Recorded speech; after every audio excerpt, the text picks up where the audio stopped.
হায় হায় রে, সাবান আমার কোরবানিদের সাবান গোইসা একদম চিলতা করে ফেলাইছে রে। ইস রে, কেমন করে সিরিজ কাগজের মধ্যে ঘষা দিতেছে রে। রেশমি আমাদের বলছিল সাবান মেখে চকচকে হওয়ার জন্য। হরে বড় ভাই, এই আব্বার লেগে তো সাবানও গইছে পারি না রে ভাই। চুমকি কইছে আমার চুলগুলো জানি এই আটা আটা হয়ে গেছে রে ভাই।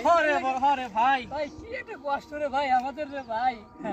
সাবানটা নেওয়া এই সাবান দে, সাবান দে, সাবান দে। দে সাবান। সাবানটা চিলতা করে ফেলাইছে। এই রোজারিতে কিনলাম, কোরবানির ঈদ আসতে একবার অর্ধেক করে ফেলাইছে। দেখছো কারবার, দেখছো? আজ বাড়ির ভাত বন্ধ।